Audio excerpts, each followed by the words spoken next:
Happy Devils Wednesday. Ooh, no, it's not. It's Happy Devils Tuesday. It is the State of the Fan Address, episode 325, coming to you live from the Primetime Radio Studios inside the bunker, both North and South Jersey, covering the Garden State. Streaming live on Facebook Live, YouTube Live, X Live, Twitch, and now on Instagram on the Let's Go Devils Network. I'm your host, Sam Wu, here with pucksandpitchforks.com editor-in-chief Nick Villano. Title for tonight's podcast, a day early, but title, Does Nemec Get You Quinn? It is the hot topic in the last 6 hours on the internet right now, in cyberspace. Nick, how are you, my friend? I haven't heard cyberspace in so long. My goodness, man. I remember that used to be on every local news in 2002. Cyberspace was the buzzword, and it's like only in journalism words, right? It's crazy. Yeah. Listen. I want to talk about the Detroit game. I want to talk about the craziness that was at the end of it. I want to talk about butt ending your stick and there's Simone Nemec. I want to talk about Jonas Siegenthaler. Is he a dirty player? I want to talk about all these things. But Sam, sometimes you got to pivot, and the developments in the Quinn Hughes saga have changed so quickly. Something is up. So, just to give a quick recap, if we talked to you last week, the Quinn Hughes trade looks like it wasn't happening until at least after the new year, possibly a little bit close to the deadline. It was expected that a lot of teams were going to be in it, but probably come down to kind of a select few. And then it would be, who thought that they could get Quinn Hughes long-term, who thought whatever. But it sounded like the Canucks were committed to trying to make the playoffs, doing everything they could to make the playoffs. Well, the Canucks have been terrible since last week. Last I checked, they were third worst in the Western Conference, one of the few teams with a losing record.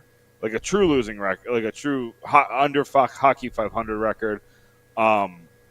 They haven't looked good while Quinn has been playing out of his mind. So it's not like Quinn is kind of, just going through the motions. Like he's really trying to lift this team up. Then we had the Elliot Friedman report that I think was either on Sunday or Monday. I can't remember. But where it said, all right, the Canucks are listening to all of their veterans, but not Quinn Hughes. They're veterans, So people were like, okay, like guys on expiring contracts, guys on, maybe 1 or 2 years left. Mm-hmm. And then I think it was either this morning or last night where it was like they're listening to like pretty much everyone not named Quinn. It's like, okay, like everybody, like, Pettersson and Demko and like those names started to go up. Even Besser's names kind of started to go out there. And then over the last couple of hours, I think I saw from Darren Dreger, who said that sounds like Quinn's being discussed. He said something to that. I don't know if he was alluding to that it's going to happen or that he thinks it's happened. But there was a couple other people. Frank Saravalli was talking about it, about how Philly is in the mix. And so vis-a-vis, we had to pivot.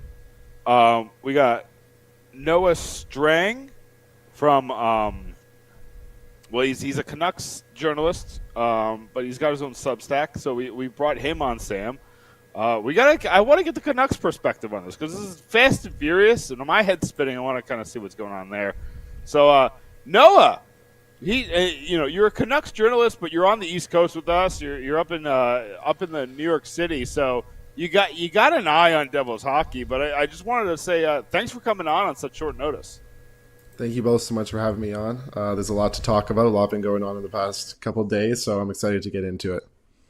So let me ask you from this first. Like, I see how Vancouver fans react on social media, but what is the feeling in Vancouver right now? Like, is it apoplectic? Is it just get it done already? Is it desperate to keep them? Is it we could turn this around? Like, what is the feeling in Vancouver right now? I don't think there's many people left that believe they can turn around this season. Different people have different beliefs for why this season has not gone well, but I think everyone can agree that the start of the season for the Canucks has been pretty catastrophic. Some fans, I think it's been a couple rough years now, lots of drama. tickets aren't cheap in Vancouver, and I think they've kind of tuned out. But for your diehard fans, I think a lot of them feel like the sky is falling a bit, and there is a growing sentiment among the fan base that they would be willing to accept a rebuild. Now, of course, management has not seemed as willing to accept that, and fans are always more interested in rebuilds in the early stages than in the middle stages, but we'll see how that turns out and how the team decides to play things, because that's what matters at the end of the day. Now, obviously, I want to talk about the Quinn Hughes thing, but real quick, just one more Canucks thing. Do you think Jim Rutherford and Patrick Allvin are doing the rebuild? No, I don't think they're doing the rebuild. I mean, the Canucks haven't accepted a true rebuild in my lifetime. I've never seen it. And I do think that if Allvin and Rutherford, even if they decide to sell off some of the assets, which it seems clear right now is what they're deciding to do, they stick around for, if they're the ones that are leading the team through the next phase, there's going to be pressure to turn it around relatively quickly. I mean, no management regime is going to be given that long of a rope after already having whatever it is now 4 years with the one playoff appearance. So, you can't give them a chance to do a true rebuild on their second time around. It's just not how the NHL works. I mean, they're not going to get like 8 years here. So there's no true rebuild coming as long as these two are still in charge. Okay. Does that worry you at all for them having handled the situation that they've tried and they failed at what they were trying to do? They were trying to be a perennial playoff team. They were trying to be a contender. Are you worried at all from a Canucks perspective that they're making these moves?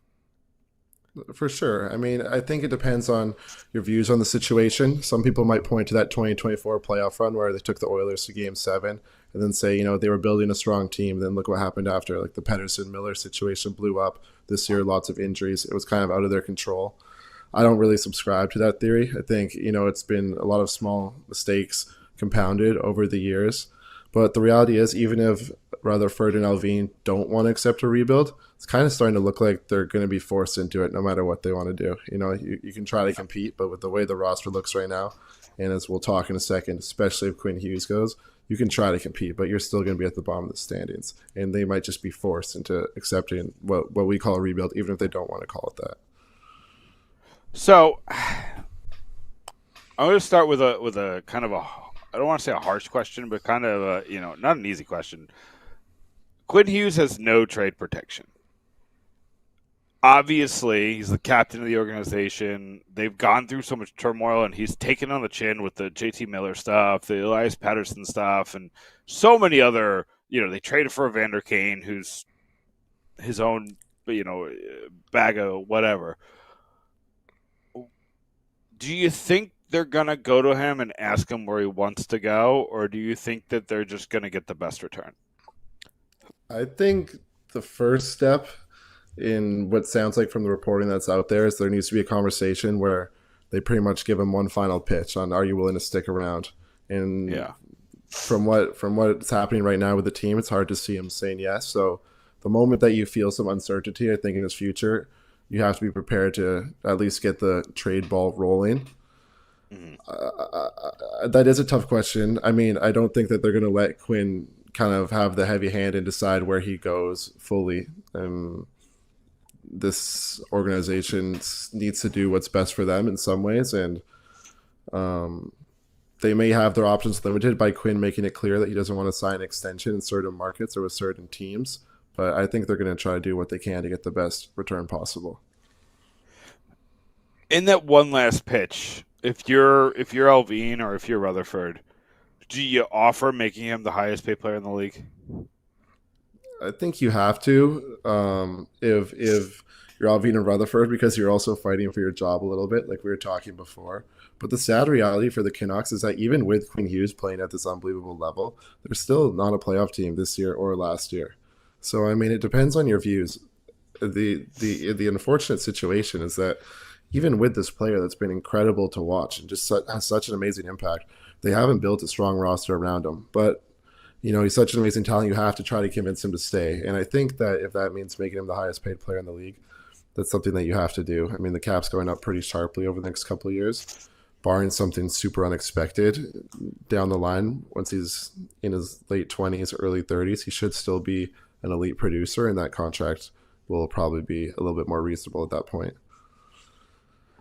All right, so let's get into the trades because you yours hit a note with Devils fans especially. I read all the trades. You and for those who don't know, Noah put out it was 4 trades.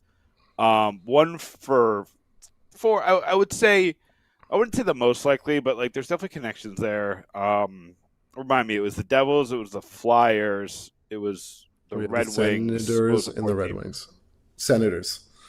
Senators. Okay, why the Senators? I was curious about that.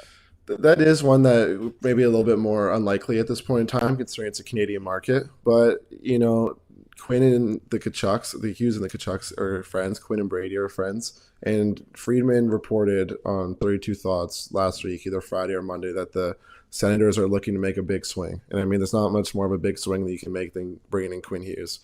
And I think a lot of management groups, even if maybe they don't see themselves at the top of Quinn Hughes's maybe favored destinations at the moment, believe that if they can get him and have like a year to pitch him and show that this team's a Stanley Cup contender, like why can't we show them how amazing it is to play here? I mean, I think everyone in life kind of believes that they're the ones that can do it, and management groups are often confident in their own abilities. So I could see something like that happening, even if it's obviously more unlikely than some of the other options listed. So before I get into the trades, I want to ask you about 3 markets just to get your idea, because these are. So I wrote an article over the summer. I think it was over the summer about the markets I thought Quinn would consider that were at New Jersey, like the competition that I expected. And Detroit was on there. He summers in Detroit. I think his parents live in Detroit, so there's obvious ties to Detroit there. And Detroit is in a place where they really want to make the playoffs. They have the longest playoff drought, so I think Steve Yzerman is motivated to make the deal. I think he thinks he can get an extension signed, so I think he would, sell the big assets. The other 2, I'm going to add a third just because of the current situation they're in. So I had Toronto, which was where he grew up a lot. He was born in Florida, and then his father got the job in Toronto. His father was, I believe, a coach and a scout at different times, but for like 14 years, for a very long time. Like the Hughes brothers have a lot of Toronto Maple Leafs gear. And then there's Vegas was the other one, just because I could see them going for the rental and not caring and just being like, we're a tax-free state. You want to like come pal around with Marner and Eichel and all that. And the other one's Florida, just because I think Florida, they could trade for Quinn and then put Barkov on full season LTIR and just kind of go forth with that. Did you consider any of those 3 markets when you were putting together your list? Yeah, I think probably Florida was the one that I was considering the next most, just because seems like players really enjoyed playing there. I'm sure they're relatively confident in their ability to convince people to sign long term.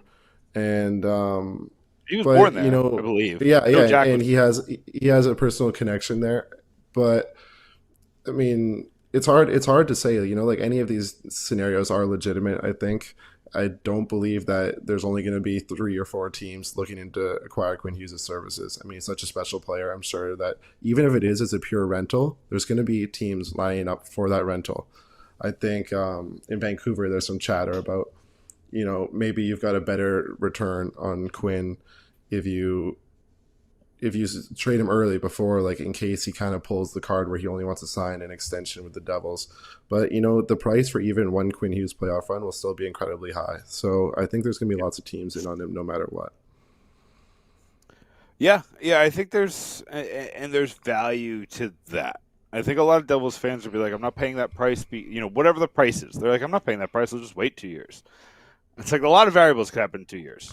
If Jack Hughes gets hurt 2 more times, like, knock on all of the wood. But, if something happens, if Luke Hughes doesn't grow, Tom Fitzgerald might be like, maybe I don't want this headache. Doesn't want the Hughes brothers running the show. Or maybe Tom Fitzgerald isn't there anymore. There's a lot of variables that can happen in 2 years. All right, so let's jump into the trade. So I will say, and I feel the Devils one is the strongest of the 4. Do you feel the same way? Yeah, I think I could see that for sure. Do you mean strongest and the most realistic, or in the trade package, like would be the most what the Canucks want? I think it's like, the best assets. I think all these are realistic. He's the second best defenseman in the world. Like Yeah. you can ask for, they could. I think they're going to the Devils and ask for Bratt and more. Yeah. But I think the Devils just can't afford to do that. Like they would just completely. It would really hurt their team to lose Bratt. Like Bratt's their best winger by a large margin. So I think that's where the conversation is starting, and they're going to come down to something. But yeah, I think it's when I looked at the others, I think it was it the only one with multiple firsts too? Yeah, and I think part of the reason for that too is because if the Devils acquire Quinn, I mean, those firsts are probably going to be. You expect them to Late. be almost like late. Like the two firsts would almost equal a first for another team. I mean, I think my Flyers one I had Nesbitt, his name in the first, and he was the 12th overall pick or 10th overall pick last year, so it's kind of the same equivalent. But this was the only one with the two straight up firsts, which are more liquid than a prospect. You could flip them potentially, which the Canucks love to do. Yeah, they did it with Pettersson last year, which I felt like was a mistake. Just personally, I thought that pick was incredibly valuable, and I almost think the Rangers would have allowed it to go to this year if the Canucks had it. But since Pittsburgh had it, they kind of wanted to since Pittsburgh's in the division, and they wanted a little bit more a guarantee of asset. But I think the Rangers are not out of it for first overall pick this year. I think they probably won't, but they've won lotteries before, so I don't know if their pick gets there. Anyway, all right. So the full trade is someone Nemec, Dawson Mercer, a 2026 first round pick, and a 2027 first round pick. And I do think it's rich, but if you told me this was the deal on August 1st, I would say steep, but I get it. You know what I mean? So the first question I want to ask you is, how much does it change how well a player plays during the season? Like, how much does value change? Like, Nemec's value was 7th defenseman, gonna play because Kovacevic is injured. Now, looks like the future on defense. Like, completely change in his value. How do outside GMs perceive that value? Well, I think it matters a lot more for a younger player that's still in their kind of those major development years, because especially with someone that had such high draft pedigree, I mean, now you're feeling like he's starting to figure out his game and starting to realize on some of that potential that everyone saw and everyone has seen in flashes throughout the years. So I think with a player like that, him stepping up this year and really looking more like the star future defenseman that people thought he was at the draft, it matters more than someone a bit later in their career, go running hot. But people can tell that we have a larger sample size to judge that player on.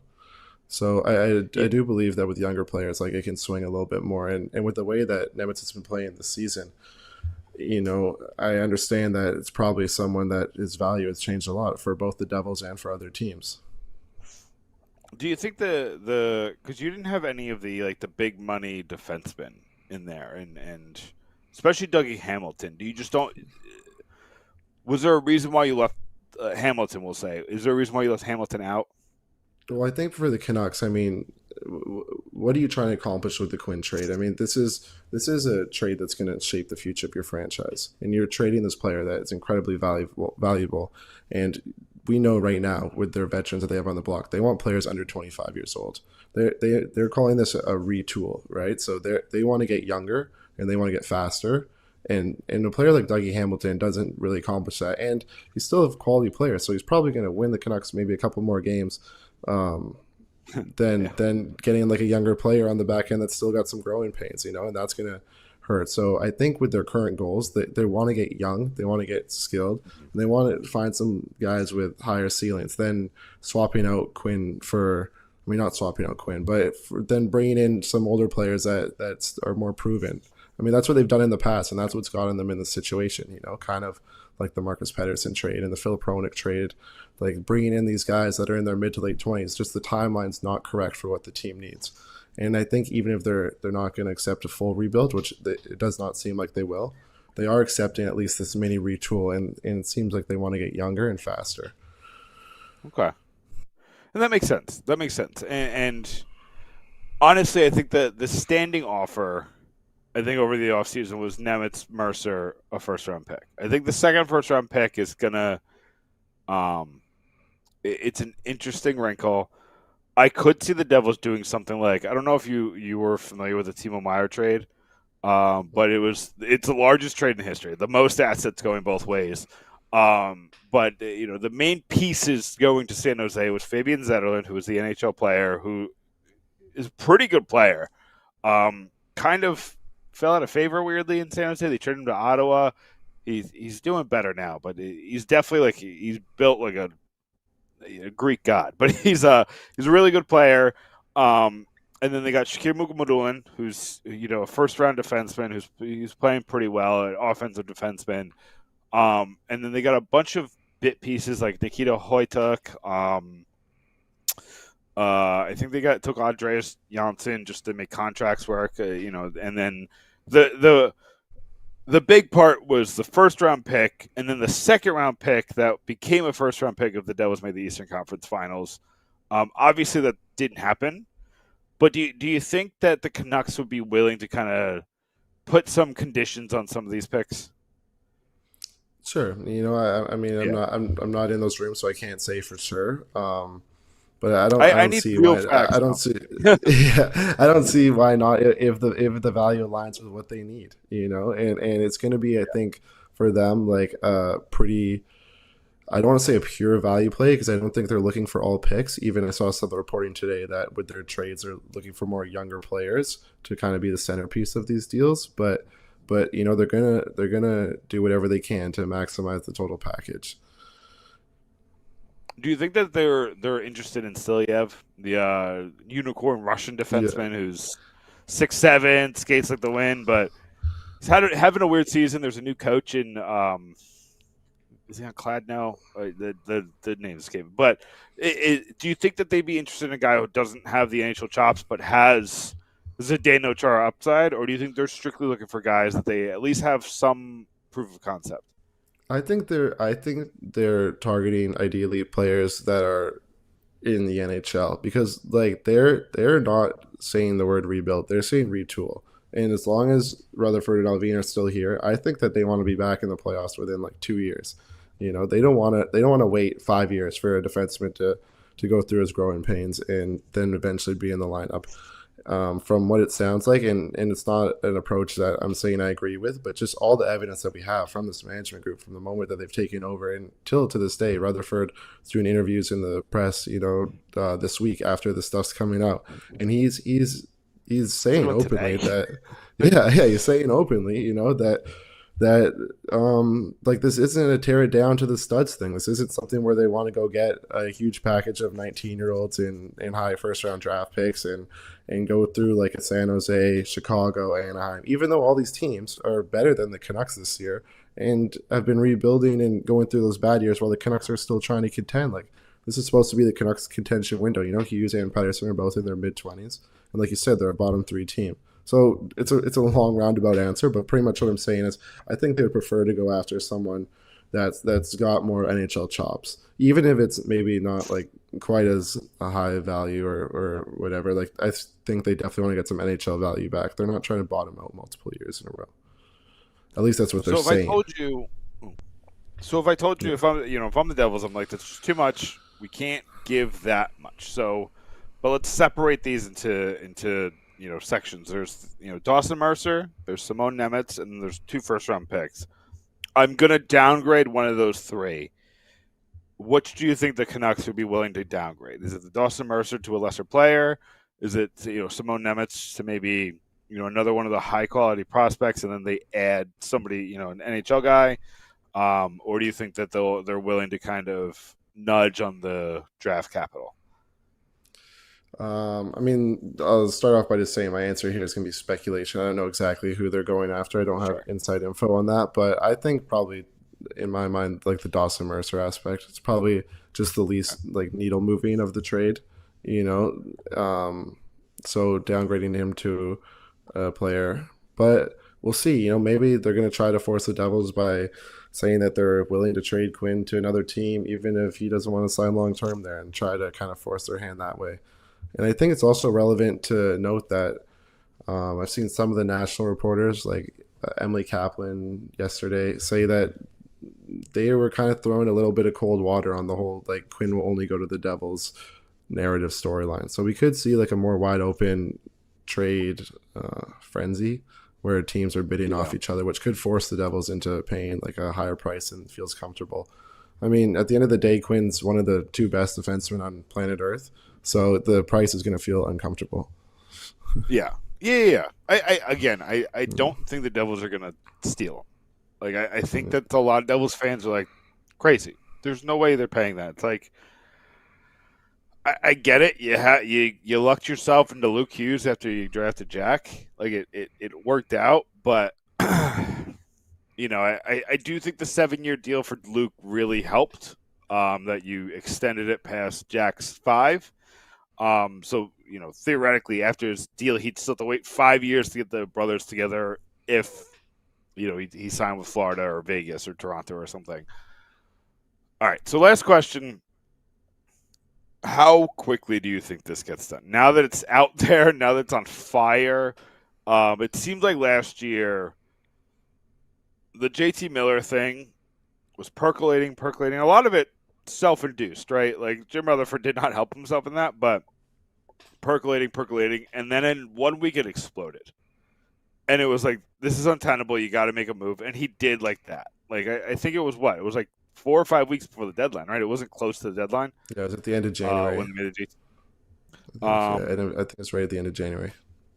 Yeah, so 5 or 6 weeks away from the deadline. Now that this is on fire, do you see him trying to like pump the brakes and like calm everything down and giving himself until after the new year or close to the trade deadline, or do you think he's kind of in a place where it's on fire, so, you know, call 911, get a trade on the table?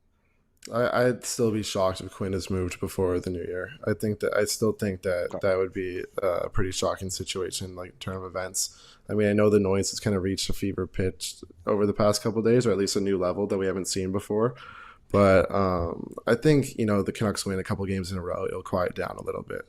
Part of this is just the way that the Canucks have been going in the past month, or I mean, really this whole season, but the results have really started to fall in the past month, and I think that's brought a renewed focus on this. And I think in the long term, you know, that adds extra pressure here and it makes it more likely that Quinn's going to leave. But I don't think that it makes. I mean, the Canucks are not going to rush into this decision. You know, this is their captain. This is one of the best players ever put on the jersey in franchise history. And if the noise gets loud, it's just something that you have to go through. I mean, Quinn said this year, I think I read, he's not on social media right now, so maybe he's avoiding a little bit of it. But yeah, I'd be shocked. And I mean, in this year's deadline, I think will act as kind of as a deadline, like as a date that maybe a deal gets done, but I also don't think it's 100% even that he gets moved by this year's deadline. I mean, there's still a solid chance that they let this roll into next summer and, you know, wait for potentially more teams to have money available. Yeah, that's true, because, you know, the salary cap situation is weird. I do think there are some teams with money, but the ones who don't have money are the ones going for the cut, right? So that those are the ones you're expecting Quinn Hughes to jump on. So, all right, so I think a lot of Devils fans are going to be paying attention to Canucks media and kind of seeing their perspective on things. So Noah, do a quick favor and plug where you're writing at, where people can find your stuff. You can find the trade proposal article. We tried not to spoil the other 3 trades, so you can kind of see what other teams will be giving up in a Quinn Hughes trade. So let everybody know where they can find your stuff. Yeah, you can find me on X. I think it's on the screen right there. Thank you. It's my name with the underscore, Noah Strang _ And I'm running a Substack. The link's in my bio there. You can Google the Strang stack. And yeah, I've got the trade proposal there and lots of Quinn Hughes updates. So follow along, and yeah, we'll see where this situation goes. I think it's going to be dominating headlines across the entire NHL for the weeks and months to come. So it should be interesting. It's good. Yeah, it's insane. It's going to be insane. I'm really excited because I get to write a lot of articles that are going to do really well. Because you Vancouverites come to my website all the time every time I write about Quinn Hughes, so I appreciate that. Well, it's one of the blessings about writing for the Vancouver market is that there's a lot of engaged fans, and it can also be a curse sometimes when they don't agree with what you say because you wake up and your social media mentions might be filled with some angry fans.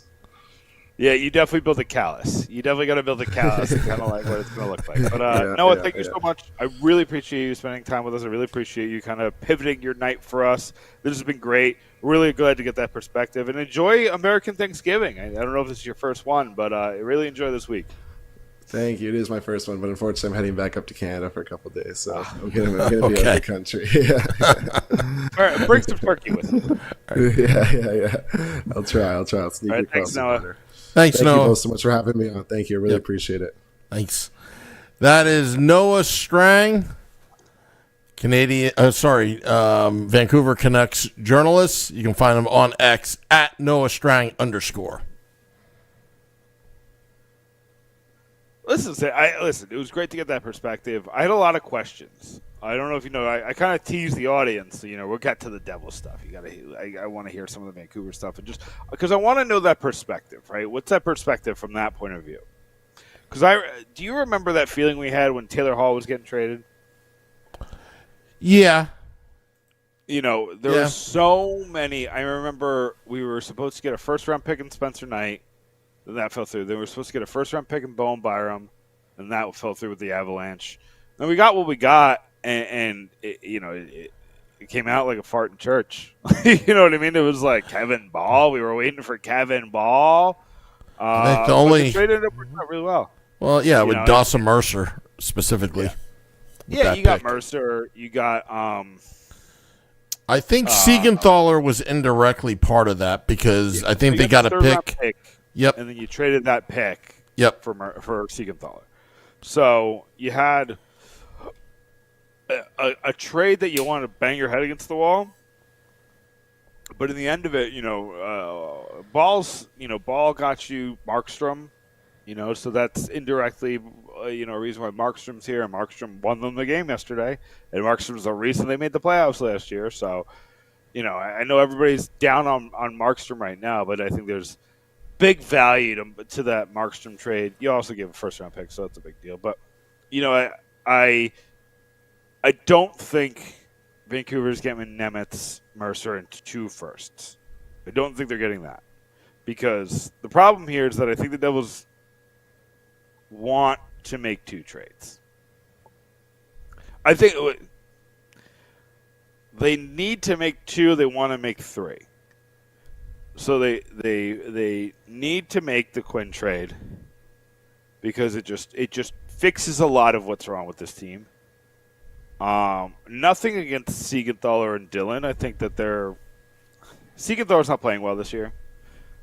He's been fine, but you needed him to be like a shutdown guy. He hasn't been that. Dillon's been really good. Luke has been. So an article came out today from Mike Morial, who I really want to get. I want to get back on this podcast. Talking about how Luke thinks he's having the best season of his career. I don't agree. I think he's handling the most responsibility of his career. But you see the difference between Nemec and Luke with big minutes. Luke makes the same amount of mistakes per 60 no matter how much time he plays. So if he plays more minutes, he's going to make more plays, but he's also going to make more mistakes. Mm-hmm. Nemec, for some reason, is the opposite. Nemec, with more minutes played, makes less mistakes. It's almost like he puts less pressure on himself because he knows he's going to get another shift to make up for it. He's going to, let me do, I'm going to do this pinch confidently and get back to my spot. That said, I don't think it's far off. I think you're downgrading some of that draft's capital because I think they want those picks to get a forward and a big one. But you need to shed salary somewhere. Right? Quinn makes like $7 a quarter, I think, something like that. So if you only lose Mercer, who's making 4? 4.5. 4.5. 4.5. Around that. You're still adding. Range. Even if you take and then they take Nemec, you're adding over $3 million, to the coffers when you're already over, or you came in over, and then you're still over. Luckily, like everybody's on long-term injury reserve, so you can add these people. Like it won't hurt right now, but when Hughes comes back, I think you're over. If you add Quinn to the roster in that trade, and Jack's supposed to be back, around New Year's, a little after New Year's. Mm-hmm. So you'd have to trade a Palat or a Hamilton or a, maybe you can make it. Yeah. I'm trying to think of who else. Nick, I want to interject because we're all over the place on this one because there's too many moving parts. If you're going to get Quinn Hughes, it's got to be now while you have a little reprieve with that cap where you have some maneuverability to make these trades. You're probably going to need to bring another team in.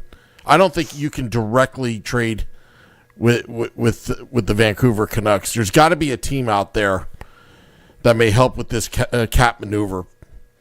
That's what I'm thinking. So you're thinking like say you get. I'm trying to think. So are you dumping on a team, or do you want like a 3-team tier? Like, are you calling the Blues? And maybe you give the Blues something good. Maybe give the Blues a pick and a prospect, and they send Jordan Kyrou to Vancouver, something like that for that prospect. And then and then you send them Nemec. So they get Kyrou and Nemec. They have 2 major pieces. Yeah, and then all you gave up, and you're the Devils. You gave up a pick, Nemec, and Casey. Let's say. But somebody's got to take Palat. Somebody's got to either take Palat or Dougie Hamilton. Then St. Louis has to take Palat. But Palat could be flipped at a later time since St. Louis is not doing very well this season. Right. From you see what I mean? Or because I think St. Louis would take Hamilton because their defense, like they're trying to get rid of Falk. They're trying to get rid of a lot of these like older guys. So maybe they St. Louis still likes those guys. I just think they have too many of them. Yeah. Again, adding another one would help, but I think Hamilton's better than those guys. Hamilton's better than Justin Falk. Hamilton's better than who's the other guy? Do they still have Toy Krug? No, he's not there anymore, right? I haven't checked their roster. I mean, their biggest trade asset I think he's retired. Actually, I think he's hurt. Yeah, is Jordan Kyrou. I think Barry Trotz is out of his mind with some of that asking price, for O'Reilly, all that. I mean, I talked to Dubzilla on YouTube when he was up at the Attic at American Whiskey that Barry Trotz doesn't want to get schooled by anybody, but you know what? He's not going to make a deal if your price is that high. And you're the one that's desperate right now because you got Andrew Burnett. You've got all these high-priced players that you brought in that you're supposed to be on the cusp of a Stanley Cup appearance, and it's been a complete disaster. I think Barry Trotz is on the hot seat in that respect because he's done nothing. So, I don't know Nashville's ownership, but I think they're going to give a long leash to Trotz. I think they will. He's made a lot of mistakes, and everything he's done hasn't worked. Burnett hasn't worked. Stamkos hasn't worked. Marchessault hasn't worked. O'Reilly, I would argue, didn't work.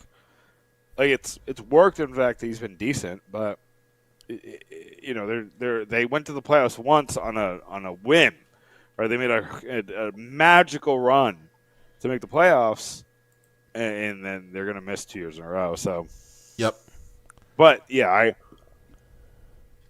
I always hear A-level prospects, and my first thought is, what does that mean? Is Seamus Casey an A-level prospect? I don't think he is because he's good. I'd say the B. Yeah, he's good, but he's not sexy good. Like right. when you tell me A-level prospect, I'm like, this guy's going to be in the NHL for 20 years, or 15 years, no doubt. Barring like some crazy injury or situation like that. Yeah. Like I clearly see, I think the Devils have one A-level prospect, and I think it's Yerov, the goalie in Boston. I think that's their A-level prospect. I think Siljev's a B+. He's had a bad season, but I think you can easily explain that away. The coach doesn't like him. It's similar like what's happened with Mitchkov and Philly. Like, you still know they're great players, but there's something just, you got to have chemistry with coach. These, and Russian players tend to, but even Trevor Zegras had issues in Anaheim with the guy before Quinn. Well, Silyev, I talked to a Russian scout about 8-9 months ago and said he wasn't happy with his development, the program. I don't think he'd be happy with his development. He's not playing well. The offensive instincts aren't there at all. They look like they should develop really nicely 2 years ago. No. What I meant was they weren't doing that. Where he's right, that they weren't. I'm not talking about him personally. It's the program he's in. Yeah. Well, John Bailey wrote an article 2 or 3 weeks ago. We were talking about this, and I said they have to save him from that situation. You either gotta work your magic and force a trade in the KHL and get him on a better team, or see if you can buy him out, bring him to the AHL. Well, I the think Devils he'd be really good in the AHL. Yeah, I mean the Devils, they're going to have to do something. Otherwise, it's going to be a wasted pick. This is going to be another Shakir Muhammadulin again, where it takes forever to get him to North America, and then you got to really develop him. That's when the real work starts. Silyev was always a project, even at the 10th overall pick. He was never going to be here as fast as Boyum or Dickinson. Both of those guys are closer to NHL ready. They should have taken Boyum, the guy in Minnesota who's going to be a Calder Trophy candidate. Looks really good. We made a mistake there, but that's okay.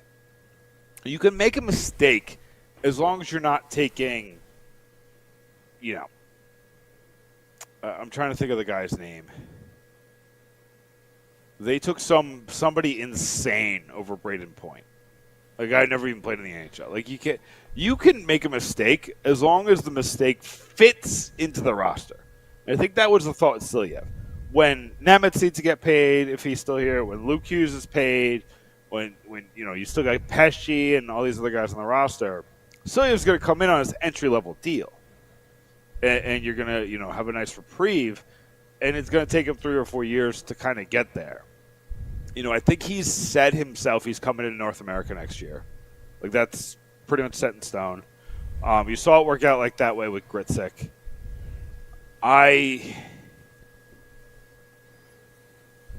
But let me ask you this, Sam. If I listed Nemec, Silyev, and Bratt, that probably doesn't work. If I listed Nemec, Silyev, and Meyer, who are you trading first in a Quinn Hughes trade?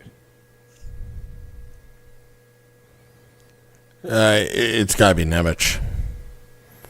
You would trade him first over Silyev? Well, I don't think Vancouver is going to take the other two. I feel like you have to add. I think they would take Meyer. They would take Meyer. Anybody would take Meyer, just because they know what his contract situation is for the next X amount of years, which isn't like that outrageous. But again, I'm thinking it's going to take Nemec, 1 or 2 first rounders, and a big salary going the other way. I don't think you're wrong. And the Devils don't really have leverage here as much as we think, because you got other teams vying. And hearing the Philadelphia Flyers, with Frank Saravalli, I just saw a blip. But just for the sake of argument, everybody's going to drive up the price. Everyone's going to drive up the price. I'm just being realistic here. I'm not saying I want Nemec to go the other way. I'm just saying that's what's probably going to take, because you got to think from the Vancouver Canucks standpoint. You get that's your A prospect, but also an NHLer, Nemec, because he's on his third year of his entry-level contract, right? Right. Then you've got probably he's going to take 2 first-rounders just because they're most likely going to be in the later rounds. When Noah said that. I can't say that for the Devils. Like you would have said that 2 years ago. They, their pick was what, 15th or 16th last year. Yeah, but they're not going to be. It's not going to be in the top 5 unless But you could do things like lottery protection. To these conditional picks top with it. Protected kind of thing. Yeah. So, let's say 2 first-rounders, Nemec, and then 1 big salary, whether it's Palat, Dougie Hamilton, Timo Meyer. I think Bratt's untouchable. You can't trade Bratt. You just can't. I don't think you can, because he's too valuable to the organization. The drop off at winger. You just go on, and then I'll give you my comparison. Well, what I'm saying about Bratt is, at the money he's making, it's tremendous value what he brings. Yep. I mean, that's a great contract to have on your books. So I would not give that up, especially when he's one of the pillars of this organization. But again, it's Vancouver, like, where are they at? I don't know. Again, we're just totally spitballing here, trying to figure it out. I want to get to the Detroit game. I know we promised it. We're running out of time, but I just want to bring out this comparison. I feel bad kind of dropping this in your lap, but I need Tom Fitzgerald to study what happened to the Knicks after the Carmelo trade, because I see this being the Devils' version of the Carmelo trade, where you trade for one of the best players in the world to a team that he will only go to. And Carmelo's a little different because he was a free agent after that season, I believe. But he said, "I'm going." He was very clear with the team. He wants to go to New York. They traded him to New York. But the Knicks traded so much to get Carmelo that they basically marginally improved their team overall. You get one of the best players in the world, but you created 4 or 5 holes on your roster. You plugged one top line left defenseman. Luke Hughes did not fill it this year, so you need that. And you're going to move everybody down who's still going to be here. But you can't lose, two forwards, a young defenseman, and a pick. But you can't do that. You have to make sure you keep the roster as intact as you possibly can. I don't think that they're going to be able to get Nemec and Mercer. I think they're going to have to pick one, and I think they're going to pick Nemec. I think you're completely right. I think the Devils are going to try to overpay with the Mercer tied to it. I think that Tom Fitzgerald likes to be right. And well, who doesn't? Sorry. I think he feels vindicated on Nemec. He went out on a limb to take Nemec over Cooley and Wright and Jurisic. There's a lot of guys like Jurisic in that draft. And he looked dead wrong until like 3 weeks ago. How much is that driving his decision that he's finally in a place where he looks right? Again, I don't think you're going to lose Quinn Hughes over that ego boost, but I do think it's in the back of his mind. Mm-hmm. Now, we got 5 minutes left, Sam. Did you have any final thoughts? And then we want to jump into Detroit real quick. We can play around with it, but I honestly, we just, and we have plenty of podcasts to do other scenarios, but I think it's going to take a third team. Honestly, going to take a third team because that's a lot to give up. I don't want to give up Nemec. To be quite honest with you, I'd rather give up, be part of a three-way trade where, see if the Devils can bring Quinn, but they give up more draft picks and prospects, but not Nemec at this point. Yeah. I'm going to do, you know what, Sam, I'm just going to do it. I've done the fake trades article for Quinn before, but I think we're in a place where we kind of know the value. So I'm going to do it tonight. Tonight, you're getting a fake Quinn Hughes trade article. We're going to mock trades, everybody. Because I just want to play around with it. I want to see how we can make it work. I think Palat's going to go only because... I think Palat's going just because I ordered that jersey, which is in the middle of being stitched right now. That jersey. It's 2 to 6 week turnaround. I mailed at the beginning of November, so it's going to take a little time. But John Marino got traded when it was in the middle of being stitched in that 4 to 6 weeks. Maybe the same thing will happen. Wouldn't that be something? That would be funny. All right, so Detroit. The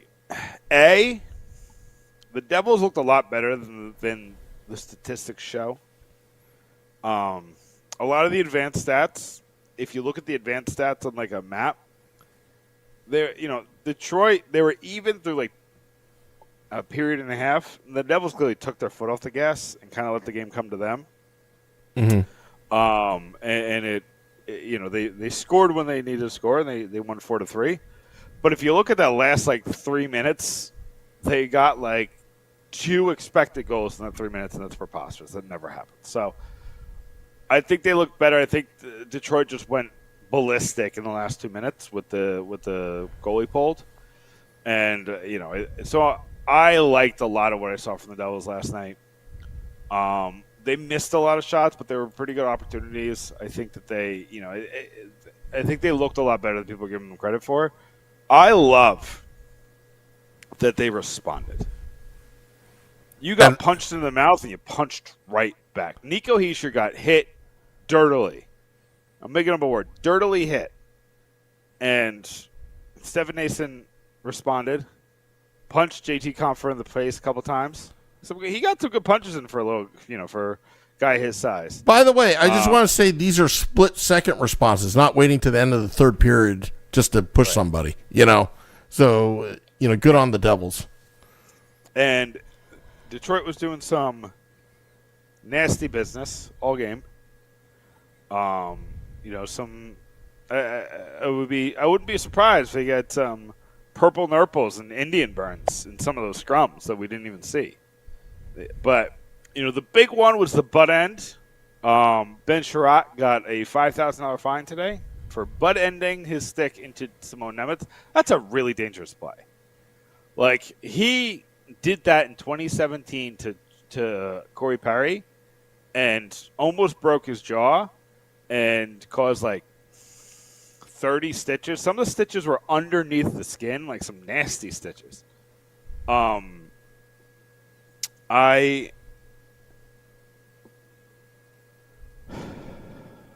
was it? And then the Jonas Siegenthaler hit on Lucas Raymond. Yeah. And you shared the Donov kind of hit him in the face with his butt. Was that Larkin or was that Raymond? It was Larkin. Yeah. It's on my X account. Yeah. There's some dumps. Yeah. It's Twitter, Sam. We're a Twitter. Well, whatever. But the point is at Primetime Sam Wu, it's either a butt check on Dadonov or it's a face check on with Larkin. Yeah. I can't tell which one is which. That's the question. No, I mean, the diving was ridiculous. I was the first person to say the Siegenthaler check was dirty. It was a dirty check. It was it was an interference. But it wasn't dangerous. He didn't hit him that hard. He skated past him and skated back. It was a very light check. It was you did something dirty, and I'm going to throw a little bit. And I think that, I think he flailed. Like he was, he was out to sea. But I love at the end of the game, just Nico, this was, I pointed this out on Twitter. The fight at the end of the game was the stars. It was Larkin. It was Heischer. It was Bratt. It was, Jacob Markstrom was getting into it. It wasn't like the great guys. It wasn't Cotter. It wasn't Glenn Denning. Like, it was the stars. Nico Heischer's not taking this. Jonas Siegenthaler, sat on a dude. It was I loved the response. It was great to get 2 points in the standings. Jacob Markstrom looked fantastic. But I loved the response, and I didn't realize Detroit fans were, again, these are probably the worst fans. But my goodness, was there crying on the socials last night. Yeah, they missed the play on Siegenthaler. But did you know, Sam, that a butt end is an automatic 5-minute major? And they totally missed it. I'm sorry you missed a 2-minute interference. You would have been. I think they would have still been killing the penalty during the interference call. I mean, that was such a sneaky play. And it was way after the scrum was over. Yeah, Nemec wasn't even doing anything in the scrum. He was just kind of put a hand on somebody to participate. He wasn't even pulling a guy who's kind of there. I will say, though, as I've been observing Nemec behind the plays, he's a little nasty little bugger, and I'm happy about that. Behind the plays, he's very tough. He's very, very tough. I've never seen an in-season turnaround like this. Never. Yeah.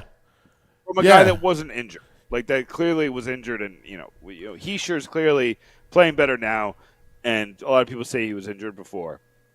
His turnaround's been amazing, but Nemec, I've never in my life seen a guy go from, oh, man, they would send him down if they had anybody to call up, to untouchable in a Quinn Hughes trade.